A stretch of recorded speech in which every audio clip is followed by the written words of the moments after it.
Hello everyone, मैं वीरेंद्र काद्यान। आज का टॉपिक है टेम्परेचर रेंज।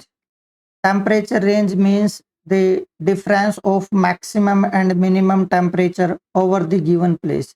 जो टेम्परेचर रेंज है इसकी अंडरस्टैंडिंग इसलिए इम्पोर्टेंट हो जाती है क्योंकि अर्थ पर जो बायोडाइवर्सिटी है, nature of soil, population density, nature of vegetation etcetera को टेम्परेचर रेंज अफेक्ट करता है।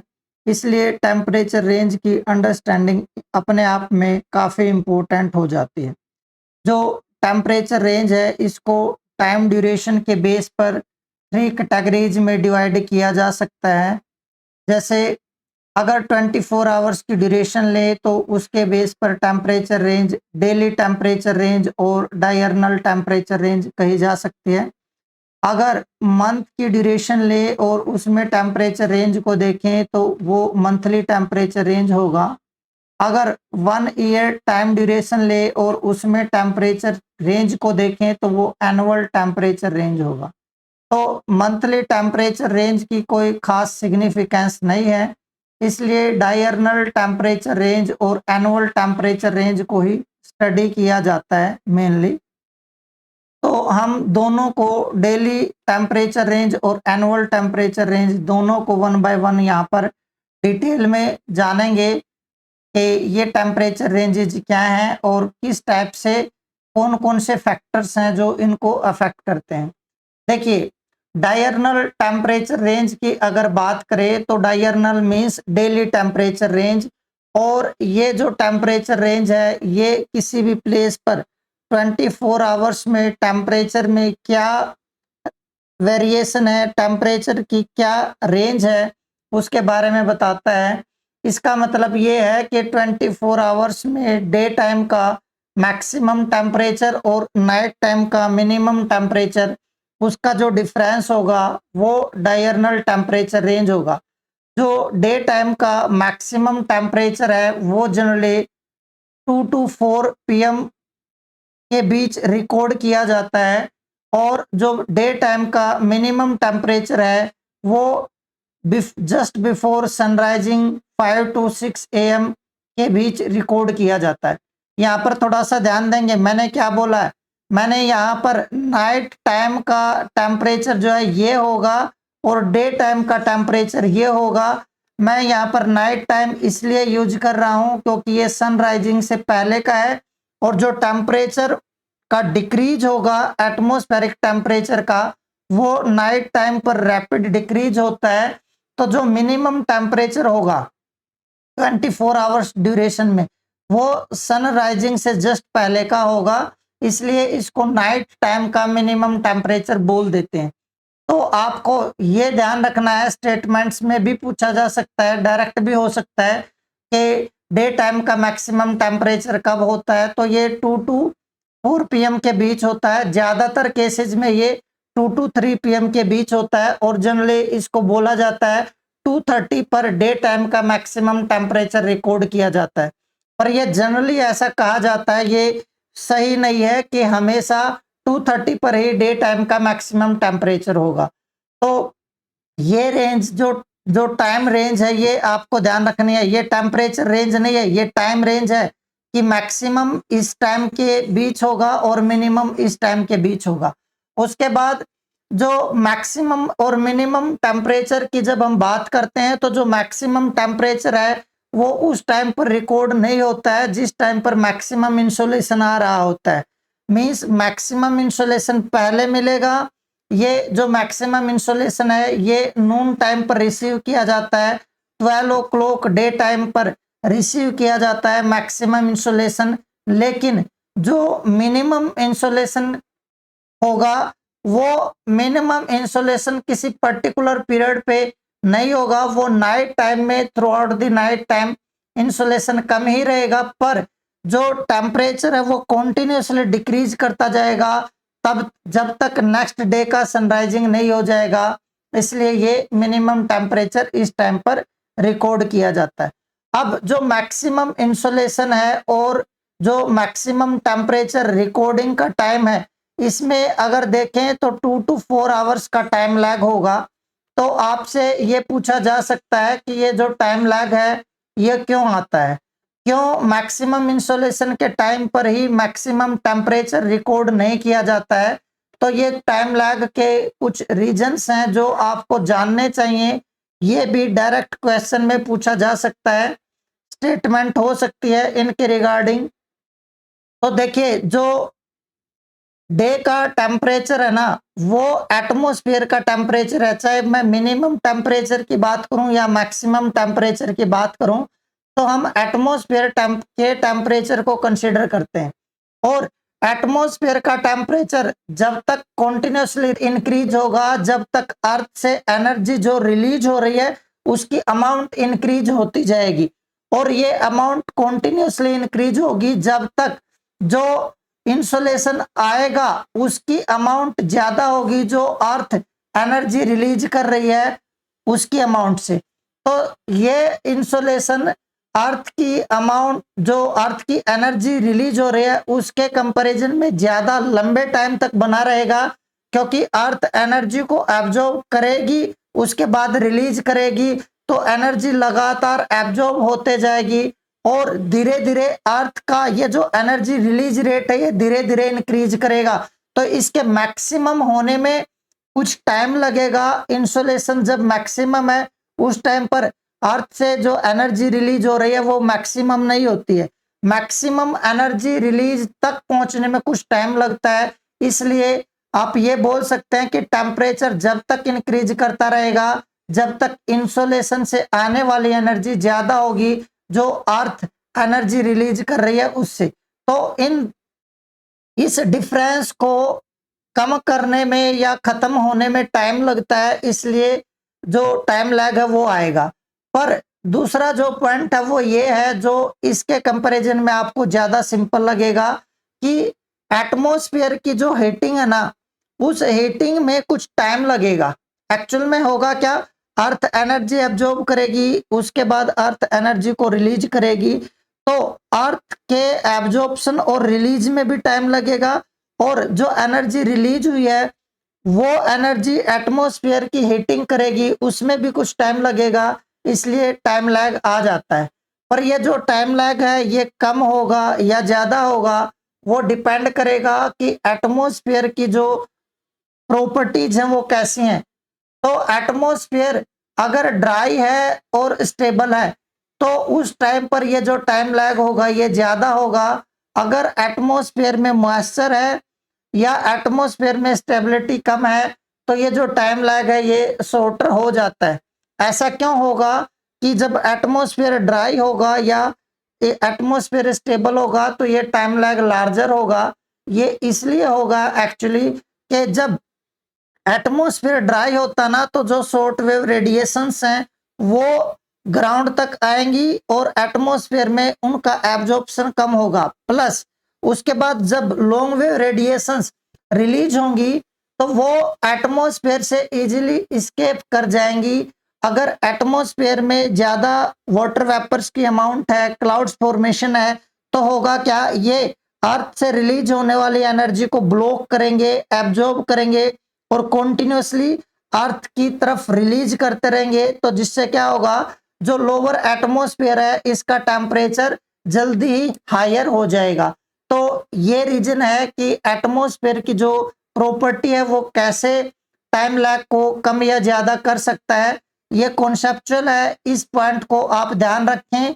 आपको कभी भी इस टाइप से स्टेटमेंट मिल सकता है कि जिस टाइम पर जो एटमॉस्फेयर है उसकी स्टेबिलिटी ज्यादा होगी और एटमॉस्फेयर ड्रायर होगा तो जो टाइम लैग है मैक्सिमम इंसोलेशन और मैक्सिमम टेम्परेचर का ये कम हो जाएगा।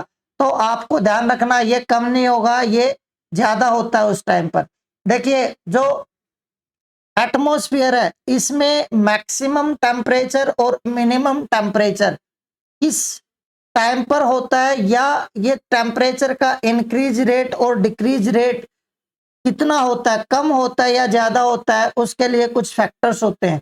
जिस टाइप से अर्थ के ऊपर टेम्परेचर यूनिफॉर्मली डिस्ट्रीब्यूटेड नहीं है, जो एटमॉस्फेयर है उसकी कैरेक्टरिस्टिक्स जो है पूरी अर्थ पर एक जैसे नहीं है, उसी टाइप से जो अर्थ सरफेस है इसके ऊपर जो डेली रेंज ऑफ टेम्परेचर है वो भी यूनिफॉर्म नहीं है, एक जैसी नहीं है। इसका मतलब कुछ फैक्टर्स होंगे जो अफेक्ट करेंगे अर्थ के ऊपर डेली रेंज ऑफ टेम्परेचर को, तो उन फैक्टर्स को जानना भी जरूरी है, तभी हम जज कर पाएंगे कि किस एरिया में टेम्परेचर रेंज कम रहेगी और किस एरिया में टेम्परेचर रेंज ज्यादा हो सकती है। तो पहला फैक्टर यहाँ पर transparency of the atmosphere consider किया गया है। देखिए, अगर एटमॉस्फेयर ज्यादा ट्रांसपेरेंट है तो सिंपली आपको ये ध्यान रखना है कि इसका मतलब एटमॉस्फेयर में मॉइस्चर कम है। अगर एटमॉस्फेयर में मॉइस्चर कम है तो मैंने अभी बताया कि जो सोलर एनर्जी होगी वो अर्थ तक ज्यादा पहुंचेगी, लेकिन जब अर्थ उसको रिलीज करेगी तो वो एनर्जी जल्दी ही एटमॉस्फेयर में पहुंच जाएगी। और जो जब सन सेटिंग हो जाएगी तो उस टाइम पर क्या होगा, अगर अर्थ एनर्जी रिलीज जो कर रही है वो जल्दी स्पेस में पहुंच रही है, एटमॉस्फेयर में ऊपर ट्रांसफर हो रही है, तो क्या होगा, उस टाइम पर अर्थ की कूलिंग फास्टर होगी। और अर्थ की कूलिंग अगर फास्टर होगी तो क्या होगा, एटमॉस्फेयर का जो टेम्परेचर है वो रात के टाइम पर तेजी से नीचे गिरेगा। क्यों?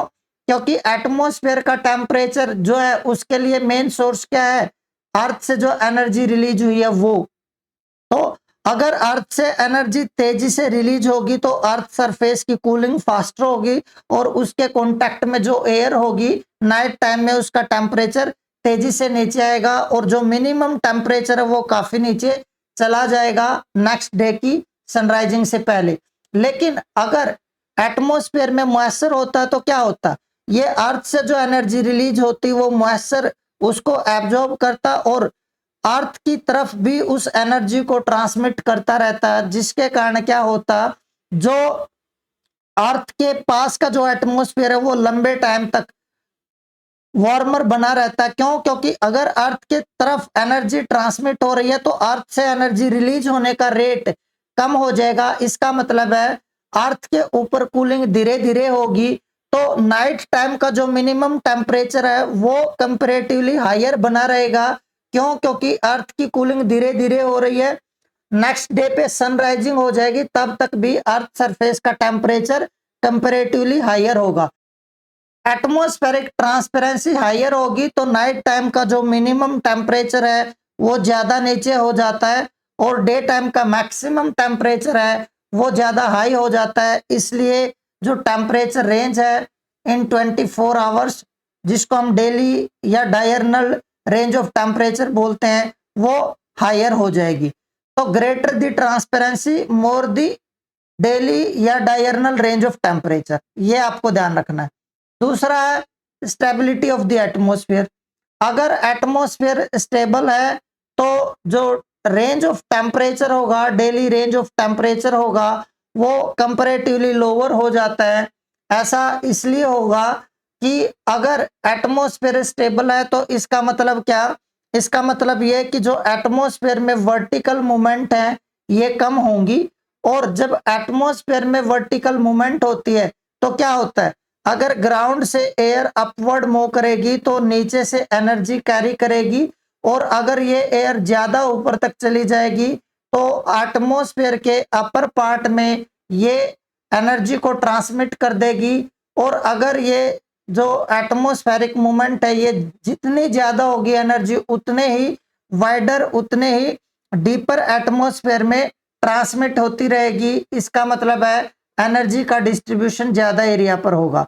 पर अगर एटमॉस्फेयर स्टेबल है तो इसका मतलब है एयर की मूवमेंट ज्यादा नहीं है अपवर्ड, तो जो एनर्जी रिलीज होगी अर्थ से वो एनर्जी इस एयर को गर्म करने में कंज्यूम हो रही होगी। और अगर ये एयर इस जगह से नहीं ऊपर जा रही है, इस जगह से हिल नहीं रही है, तो क्या होगा, अर्थ सरफेस के पास वार्मर एयर हो जाएगी और अर्थ से एनर्जी रिलीज होने का रेट कम हो जाएगा। क्यों? क्योंकि अर्थ जब तक एनर्जी फास्टर रेट पर रिलीज करेगी जब तक अर्थ का सरफेस एयर से गर्म होगा। पर अगर एयर और अर्थ का सरफेस दोनों में जो टेम्परेचर है वो एक जैसा हो जाएगा, तो अर्थ से जो एनर्जी निकल रही है वो बंद हो जाएगी। इसका मतलब ये कि अगर एयर में स्टेबिलिटी है तो क्या होगा, जो लोअर लेयर है एटमॉस्फेयर की अर्थ सरफेस के पास, वो जल्दी गर्म हो जाएगी और उसके बाद अर्थ की कूलिंग कम हो जाएगी।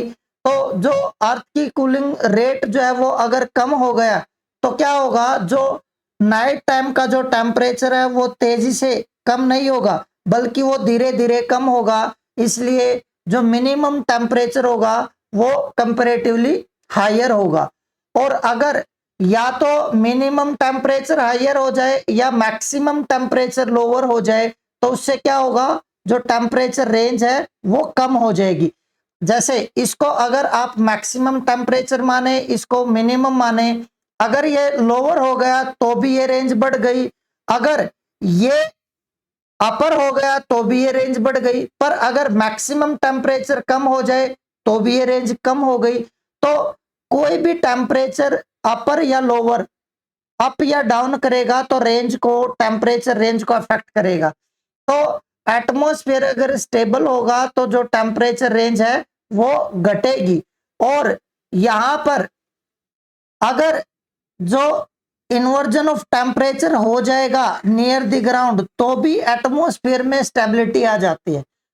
अब मेरी बात को थोड़ा सा ध्यान से समझिएगा क्योंकि ये आपके लिए नई चीज हो सकती है, नया पॉइंट हो सकता है। मैंने क्या कहा, मैंने ये कहा कि अर्थ सरफेस के पास अगर इन्वर्जन ऑफ टेम्परेचर हो जाएगा तो भी एटमॉस्फेरिक स्टेबिलिटी बढ़ जाती है, या तो भी टेम्परेचर रेंज जो है कम हो जाएगी।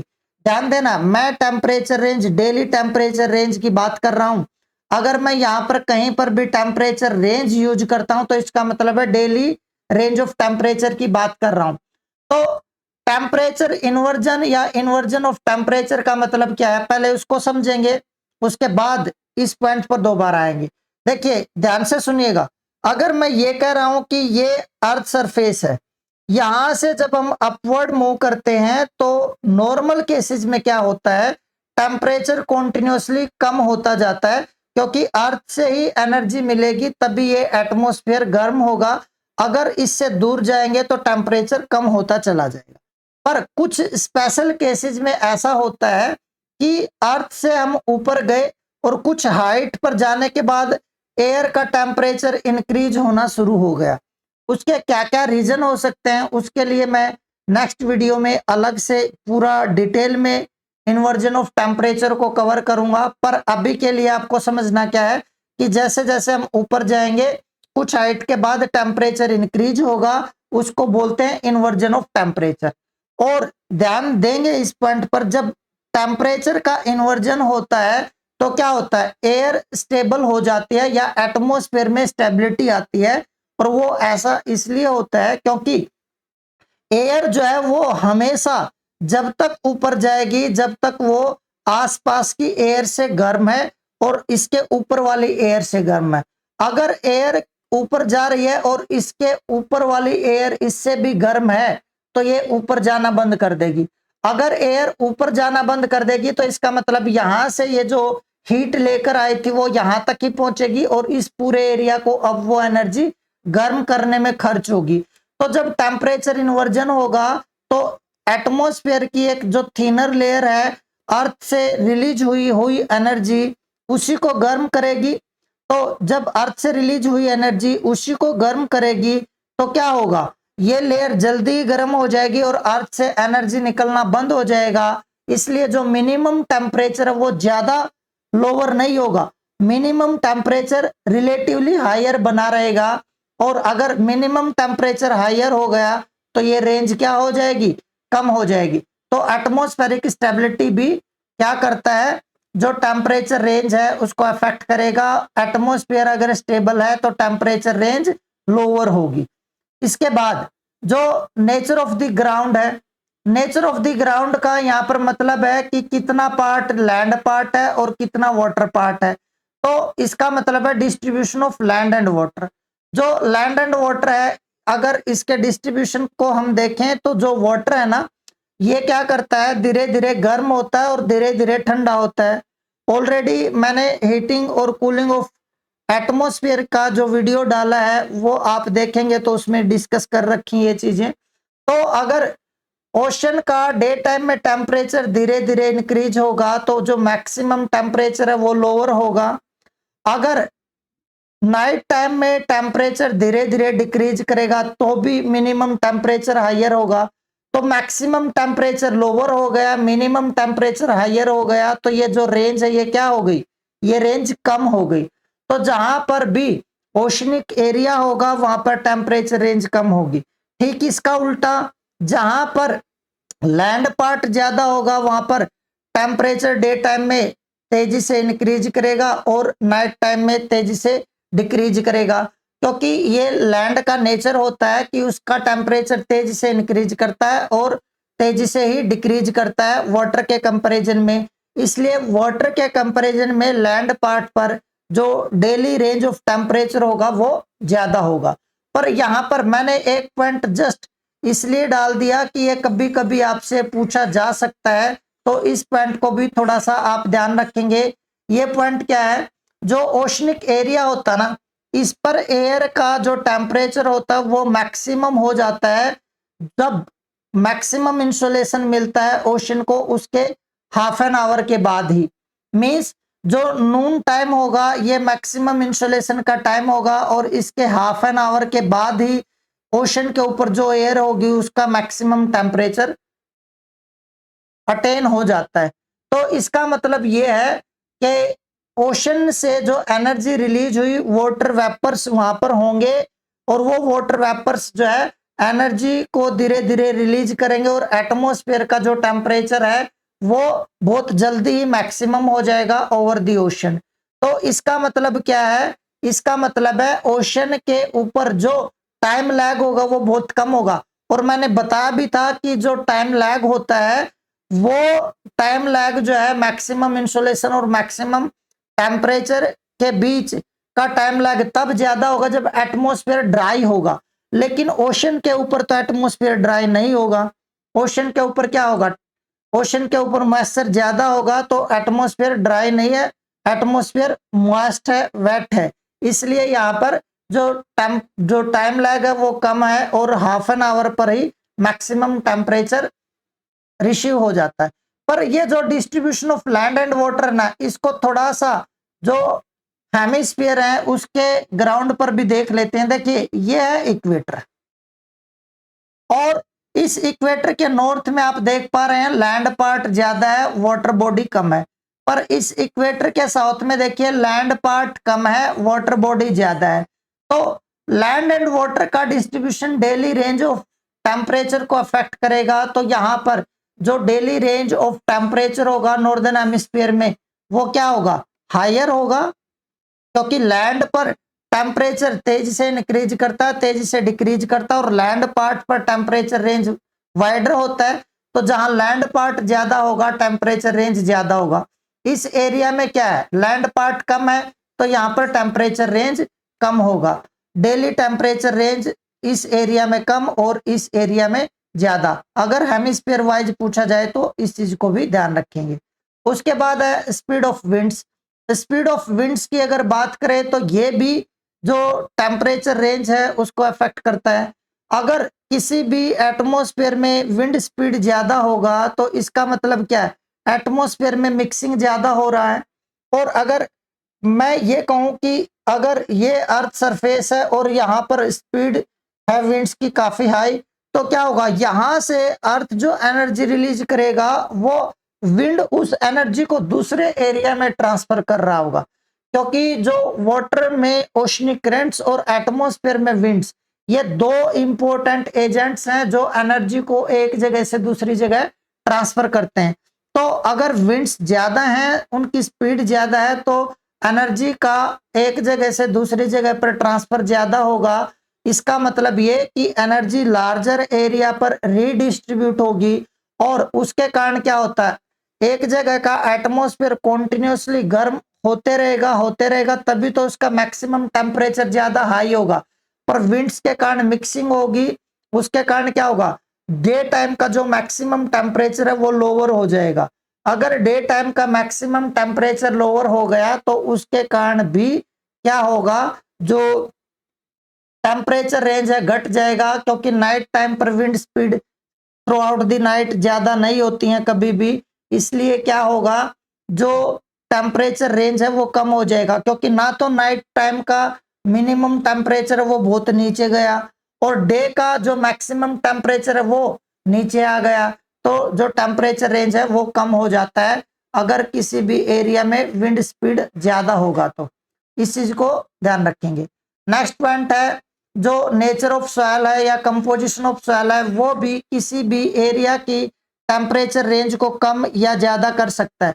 देखिए, अगर मैं ये कहूं कि जो सॉइल है वो ब्लैक कलर्ड है, ड्राई सॉइल है, तो क्या होगा, जो ब्लैक कलर होता है वो ज्यादा एनर्जी एब्जॉर्ब करता है। तो डे की हीटिंग डे टाइम में ज्यादा होगी सरफेस की और ज्यादा एनर्जी रिलीज होगी, तो उससे क्या होगा, डे टाइम का मैक्सिमम टेम्परेचर हायर होगा। और ब्लैक कलर या ब्लैक सॉइल की ये प्रॉपर्टी भी होगी कि नाइट टाइम में भी ड्राई सॉइल है तो वो तेजी से एनर्जी को रिलीज करेगी, तो नाइट टाइम का मिनिमम टेम्परेचर भी लोअर होगा। तो ब्लैक सॉइल के एरिया में अगर ड्राई सॉइल है तो वहां पर टेम्परेचर रेंज वाइडर हो जाएगी। पर अगर वेट सॉइल है तो क्या होगा, कुछ एनर्जी जो सन से आई है वो इवेपरेट करने में कंज्यूम हो जाएगी, तो अर्थ को गर्म करने में कम एनर्जी का यूज होगा। इसलिए गर्म अगर अर्थ सरफेस होगा तो कम टेरेस्ट्रियल एनर्जी रिलीज होगी और एटमॉस्फेयर का जो मैक्सिमम टेम्परेचर है वो लोअर बना रहेगा। प्लस अगर वेट सॉइल थी तो उसके इवेपरेशन के बाद एटमॉस्फेयर में भी कुछ मॉइस्चर आएगा, और अगर एटमॉस्फेयर में मॉइस्चर होगा तो क्या होगा, नाइट टाइम पर इस मॉइस्चर से एनर्जी अर्थ सरफेस की तरफ भी रिलीज होगी, या एटमॉस्फेयर जो होगा इसमें जब इसकी एनर्जी रिलीज हो रही होगी तो लंबे टाइम तक एटमॉस्फेयर वार्मर बना रहेगा। इसलिए अर्थ सरफेस का जो कूलिंग है वो कम हो जाएगा, एटमॉस्फेयर का कूलिंग कम हो जाएगा, तो नाइट टाइम का जो मिनिमम टेम्परेचर है वो भी हायर होगा वेट सॉइल के एरिया में, और डे टाइम का मैक्सिमम टेम्परेचर भी लोअर होगा, इसलिए ये रेंज जो है कम हो जाएगी। तो ये सॉइल का नेचर है जो अफेक्ट करेगा जो टेम्परेचर रेंज है उसको। अब एक नोटेबल पॉइंट है वो आपको ध्यान रखना है, और ये पॉइंट है कि जो डेली रेंज ऑफ टेम्परेचर है ये इंक्रीज होता जाएगा जैसे जैसे एल्टीट्यूड इंक्रीज होगा। जब हम सी लेवल से ऊपर जाएंगे तो daily range of temperature increase करेगा, और वो इसलिए क्योंकि जो एयर है ये हाइट के साथ रेयर होगी, और जब ये हाइट के साथ रेयर होगी तो उस रेयरिटी के कारण जो एयर है उसका हीटिंग और कूलिंग रेट जो है फास्टर हो जाता है। मतलब थोड़ी सी एनर्जी मिलेगी तो उस एरिया में जो एयर है उसका टेम्परेचर जो है जल्दी इंक्रीज हो जाएगा। अगर एनर्जी डिसिपेट हो रही है तो जल्दी उसका टेम्परेचर डिक्रीज करेगा। तो एयर की रेयरिटी के कारण टेम्परेचर रेंज जो है वाइडर हो जाती है जैसे जैसे सी लेवल से ऊपर की तरफ मूव करते हैं। तो ये डायरनल रेंज ऑफ टेम्परेचर था। अब जो एनुअल रेंज ऑफ टेम्परेचर है उसको भी थोड़ा समझ लेते हैं। एनुअल रेंज ऑफ टेम्परेचर का मतलब पहले देखते हैं। एनुअल रेंज ऑफ टेम्परेचर को जब आप पढ़ोगे तो अलग अलग सोर्सेज में इसको अलग अलग तरीके से डिफाइन किया होगा। मैं पहले दोनों जो चीजें हैं जो अलग अलग दो तरह से डिफाइन किया गया उन दोनों को पहले बता देता हूं, उसके बाद आपको बताऊंगा कि कौन सा एक्सप्लेनेशन ज्यादा अप्रोप्रिएट है और आपको कौन सा एक्सप्लेनेशन ध्यान रखना है। देखिए, एनुअल रेंज ऑफ टेम्परेचर को इस तरीके से बताया गया है कि कुछ सोर्सेज में कि जो वार्मेस्ट मंथ है उसका टेम्परेचर और जो कोल्डेस्ट मंथ है उसका टेम्परेचर, और वार्मेस्ट मंथ का maximum temperature, highest temperature, coldest month का लोवेस्ट टेम्परेचर, इसका जो डिफरेंस है वो एनुअल रेंज ऑफ टेम्परेचर कहा जाता है। एक तो ये एक्सप्लेनेशन है। मैंने क्या बोला, वार्मेस्ट मंथ का मैक्सिमम टेम्परेचर, कोल्डेस्ट मंथ का लोवेस्ट टेम्परेचर, इसका जो डिफरेंस है वो एनुअल रेंज ऑफ टेम्परेचर है। एक तो ये, और दूसरी डेफिनेशन क्या है, दूसरी डेफिनेशन ये, वार्मेस्ट मंथ का एवरेज टेम्परेचर, वार्मेस्ट मंथ का average temperature. Average temperature of warmest month minus जो कोल्डेस्ट मंथ है उसका एवरेज टेम्परेचर। ये किसी भी एरिया के एनुअल रेंज ऑफ टेम्परेचर को बताएगा।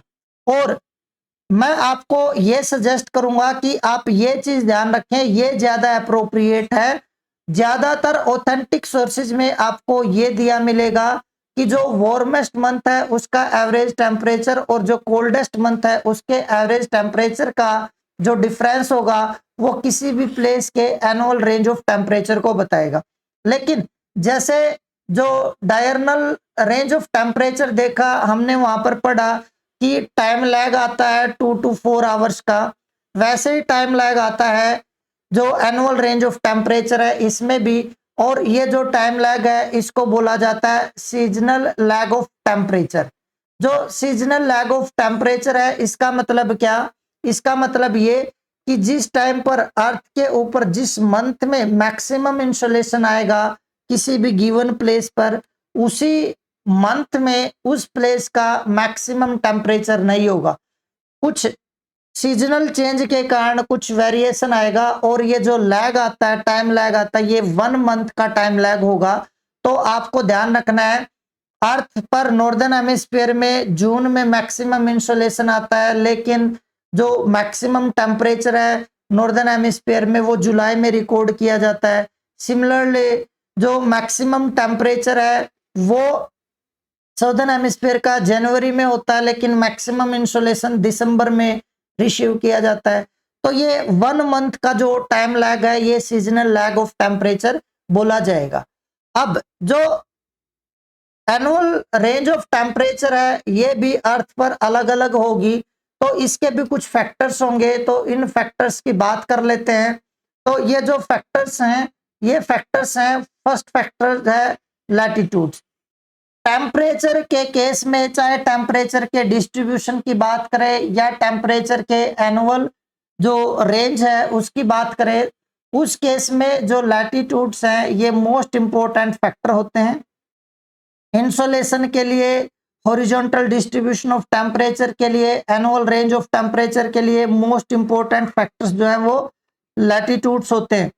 लेकिन आपको ध्यान देना है जो डेली रेंज ऑफ टेम्परेचर है, ध्यान से इस पॉइंट को नोट कर लीजिए कहीं पर भी, जो डेली रेंज ऑफ टेम्परेचर है उसके लिए जो लैटिट्यूड्स हैं वो मोस्ट इंपॉर्टेंट फैक्टर नहीं है, rather they are very less important factors. ठीक है, तो एनुअल रेंज के लिए मोस्ट इंपॉर्टेंट फैक्टर्स हैं। और जो एनुअल टेम्परेचर रेंज है ये इक्वेटर से पोल्स की तरफ अगर जाते हैं तो इंक्रीज करती है। ध्यान से सुनिएगा, मैंने ये कहा है कि annual range of temperature increases from equator to poles, लेकिन अगर आप टेम्परेचर की बात करें तो टेम्परेचर इक्वेटर से पोल्स की तरफ जाने पर डिक्रीज करेगा, लेकिन एनुअल रेंज ऑफ टेम्परेचर ये इंक्रीज करेगा इक्वेटर से पोल्स पर जाने पर। लेकिन इसका मतलब ये बिल्कुल भी नहीं है कि जो maximum annual range of temperature है it is recorded at the poles. No, it is not maximum at the poles. तो ये चीज भी ध्यान रखेंगे। और क्यों मैक्सिमम नहीं है, देखिए मैक्सिमम एनुअल टेम्परेचर रेंज कहां पर होगी, जहां पर समर सीजन में ज्यादा गर्मी होगी और विंटर सीजन में ठंड ज्यादा होगी, तो उस एरिया में मैक्सिमम एनुअल टेम्परेचर रेंज होने की पॉसिबिलिटी है। लेकिन अगर आप पोलर एरियाज पर देखें तो पोलर एरियाज पर तो समर सीजन होगा ही नहीं। अगर हम जेन्युइन समर सीजन की बात करें तो पोलर एरियाज पर समर सीजन जनरली होता ही नहीं है।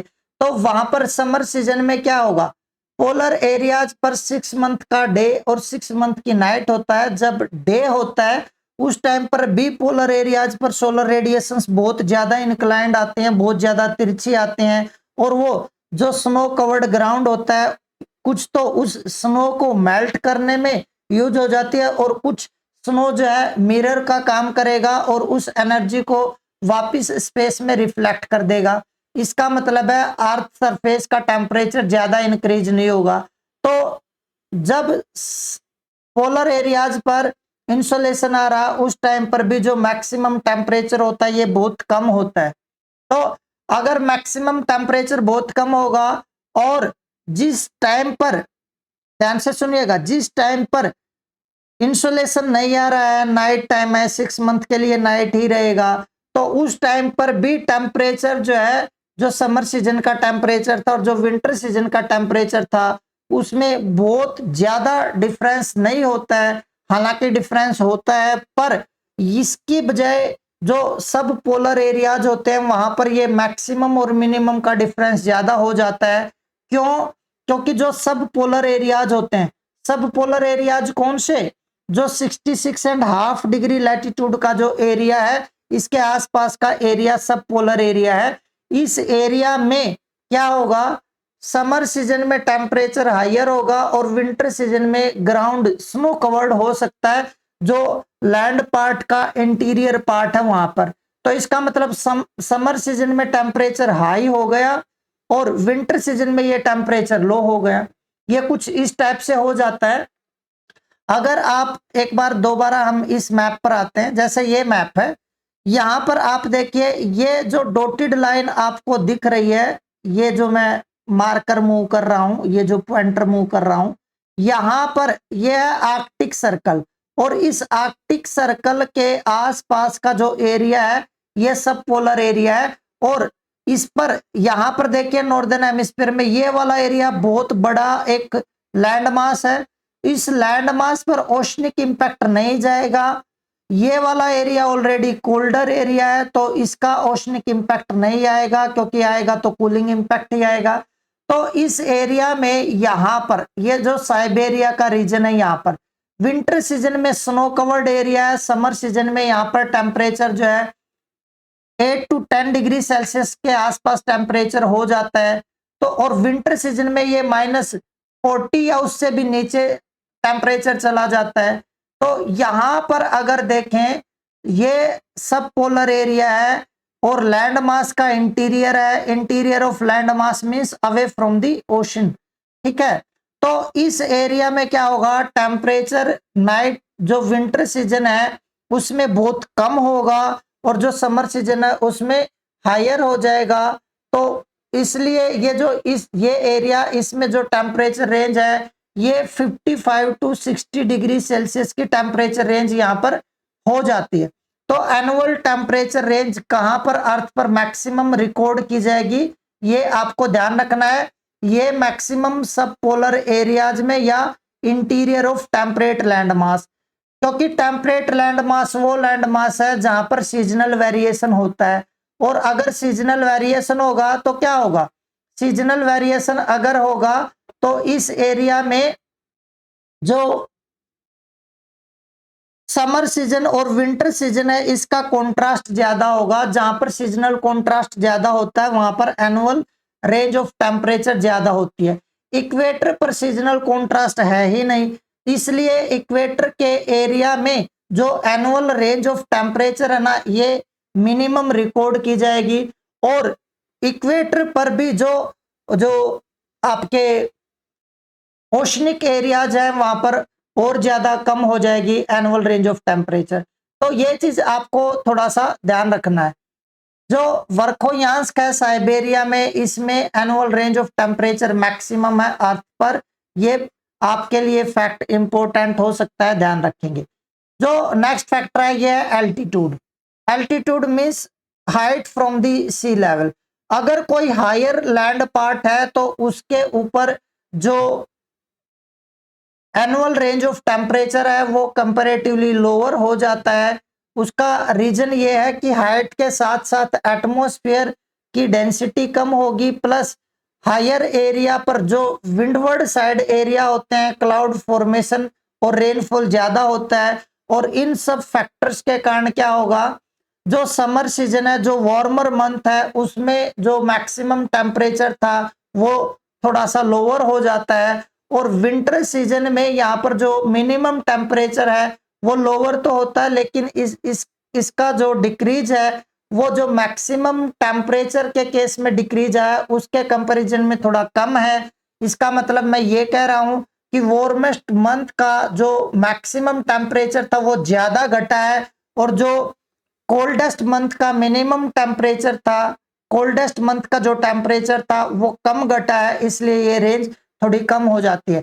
तो एल्टीट्यूड इंक्रीज होने पर जो एनुअल रेंज ऑफ टेम्परेचर है वो थोड़ी कम होगी, ये आपको ध्यान रखना है। इसके बाद नेक्स्ट जो फैक्टर है, ये फैक्टर है डिस्टेंस फ्रॉम द ओशन।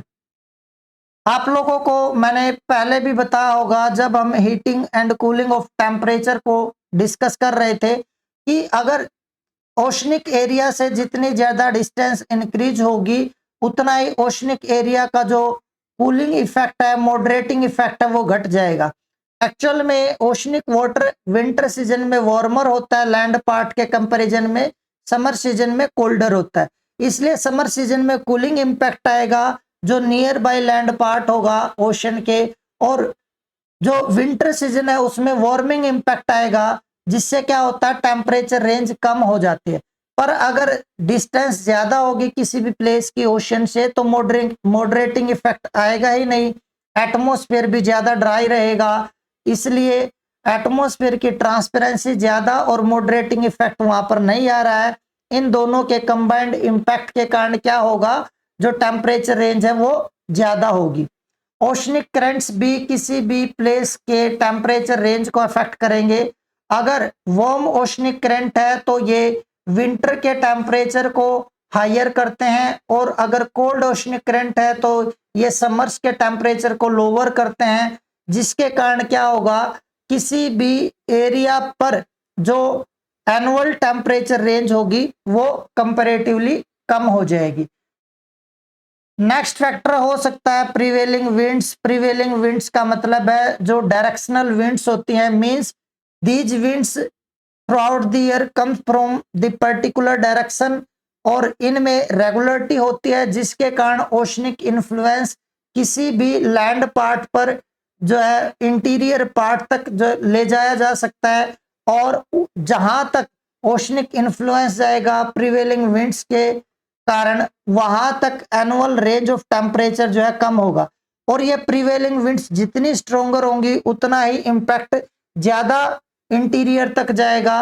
तो किस एरिया पर प्रिवेलिंग विंड्स आ रही हैं या नहीं आ रही हैं उससे भी उस एरिया का जो एनुअल रेंज ऑफ टेम्परेचर है वो इन्फ्लुएंस होती है, तो इस चीज को भी आप ध्यान रखेंगे। नेक्स्ट है transparency of the atmosphere. Already इस पॉइंट को हम लोग डिस्कस कर चुके हैं। जो डिस्टेंस फ्रॉम द ओशन है इसमें भी मैंने अभी आप लोगों को ये पॉइंट बताया था कि अगर एटमॉस्फेयर ज्यादा ड्रायर होगा तो सन से आने वाला इंसुलेशन ज्यादा हो जाता है, और उसके कारण जो हीटिंग होगी सरफेस की वो ज्यादा होगी, सरफेस से ज्यादा एनर्जी रिलीज होगी, तो उस एरिया में टेम्परेचर जो डे टाइम का मैक्सिमम होगा वो हायर होगा। और अगर एटमॉस्फेयर ट्रांसपेरेंट है तो वहां से एनर्जी जो अर्थ रिलीज करेगी वो भी स्पेस में जाएगी, तो उसके कारण जो अर्थ सरफेस है वहां से एनर्जी ज्यादा रिलीज होने के कारण मिनिमम टेम्परेचर और ज्यादा लोअर हो जाएगा, इसलिए टेम्परेचर रेंज उन एरियाज में बढ़ जाएगी जहां पर ट्रांसपेरेंसी ज्यादा होगी। पर जिन एरियाज में क्लाउड्स होते हैं वो क्या करते हैं, जो अर्थ से एनर्जी रिलीज हुई उसको एब्जॉर्ब करेंगे, नाइट टाइम में अर्थ की तरफ उसको ट्रांसमिट करेंगे, इसलिए लोअर एटमॉस्फेयर का टेम्परेचर हायर बना रहेगा और नाइट टाइम का जो मिनिमम टेम्परेचर है वो ज्यादा लोअर नहीं होगा। तो ये जो है ट्रांसपेरेंसी ऑफ एटमॉस्फेयर का रोल है। जो एटमॉस्फेयर है वो ज्यादा ट्रांसपेरेंट होता है हॉट डेजर्ट्स के एरिया में, इसलिए हॉट डेजर्ट्स के एरिया में annual range of temperature higher होगा।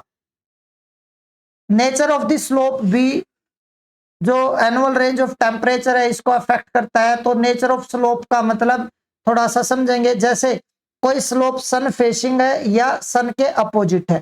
अगर सन फेसिंग स्लोप होगा तो वहां पर क्या होगा, उस एरिया में डे टाइम का टेम्परेचर ज्यादा हाई होगा, मैक्सिमम जो टेम्परेचर होगा वार्मेस्ट मंथ का जो एवरेज टेम्परेचर होगा वो ज्यादा होगा, और ज्यादा एवरेज टेम्परेचर होने के कारण वार्मेस्ट मंथ का टेम्परेचर रेंज बढ़ जाएगी। लेकिन जो स्लोप अवे फ्रॉम द सन होते हैं, सन फेसिंग नहीं होते हैं, वहां पर क्या होगा, वहां पर जो वार्मेस्ट मंथ है उसका मैक्सिमम टेम्परेचर या वार्मेस्ट मंथ का एवरेज टेम्परेचर वो कम रहेगा। वो अगर कम रहेगा तो वहां पर टेम्परेचर रेंज कम हो जाएगी। तो ये चीज आपको यहाँ पर ध्यान रखनी है कि सन फेसिंग जो स्लोप होता है उस पर annual range of temperature higher होता है, क्योंकि वार्मेस्ट मंथ का टेम्परेचर हायर होगा। अब कुछ पॉइंट्स हैं जो नोटेबल पॉइंट्स हैं, ये आपको ध्यान रखने हैं। डायरेक्ट स्टेटमेंट मिल जाएगी आपको इनके रिगार्डिंग, और ये वो पॉइंट्स हैं जो आपको कंफ्यूज कर सकते हैं, या ये कहीं ना कहीं आपको लगेगा कि ये फैक्ट्स हैं, हमें ध्यान रखना चाहिए। तो जैसे एक फैक्ट ये है कि जो सन से एनर्जी आएगी, इनकमिंग एनर्जी वो, और टेरेस्ट्रियल एनर्जी जो अर्थ से रिलीज होगी, आउटगोइंग एनर्जी जो लॉन्ग वेव एनर्जी है, और इनकमिंग एनर्जी जो शॉर्ट वेव एनर्जी है, इनके बीच में इक्विलिब्रियम स्टेब्लिश होता है। मतलब जितनी एनर्जी आ रही है उतनी एनर्जी अर्थ से जा रही है। तो ये जो इक्विलिब्रियम है ये कब स्टेब्लिश होता है, कब ये इक्विलिब्रियम स्टेज आएगी? तो ये इक्विलिब्रियम स्टेज आती है generally about 90 minutes before the sun setting. आपको ये पॉइंट ध्यान रखना है। दूसरा पॉइंट है कि जो ओशनिक एरिया है, ओशनिक एरिया पर जो इक्वेटोरियल रीजन है उस पर अगर देखें तो डेली रेंज ऑफ टेम्परेचर कम होगा एनुअल रेंज ऑफ टेम्परेचर से। क्यों? क्योंकि जो डेली रेंज ऑफ टेम्परेचर है ये 24 आवर्स की ड्यूरेशन ली जाती है, और एनुअल रेंज ऑफ टेम्परेचर में वार्मेस्ट मंथ का एवरेज और कोल्डेस्ट मंथ का एवरेज, इसका मतलब 6 महीने की ड्यूरेशन होती है। तो 6 महीने में टेम्परेचर वेरिएशन ओशन पर ज्यादा होगा 24 आवर्स के कंपैरिजन में, इसलिए आपको ये चीज ध्यान रखनी है। उसके बाद over the land part and hot deserts, जो लैंड पार्ट है अर्थ पर और जो हॉट डेजर्ट्स हैं इनमें डेली रेंज ऑफ टेम्परेचर ज्यादा होगा एनुअल रेंज ऑफ टेम्परेचर से। वो इसलिए क्योंकि अगर लैंड पार्ट को आप देखें तो लैंड पार्ट बहुत थोड़े टाइम में ही ज्यादा टेम्परेचर लैंड पार्ट का हो जाता है, और नाइट टाइम में बहुत तेजी से टेम्परेचर गिरने पर जो मिनिमम टेम्परेचर है वो भी बहुत कम हो जाता है। पर जो सीजनल वेरिएशन है उसकी अगर बात करें तो सीजनल वेरिएशन में क्या हो रहा है, डे एंड नाइट सब कुछ हम सीजनल वेरिएशन में काउंट कर रहे हैं, लेकिन डायरनल में हम डे और नाइट काउंट कर रहे हैं। तो डायरनल में क्या होगा, डे टाइम पर एनर्जी आ रही है तो लैंड पार्ट पर और हॉट डेजर्ट्स में लगातार टेम्परेचर इंक्रीज करता रहेगा, पर अगर नाइट टाइम में जब इंसोलेशन नहीं है तो लगातार टेम्परेचर डिक्रीज करता रहेगा। तो मैक्सिमम और मिनिमम का जो डिफरेंस है ये ज्यादा हो जाता है।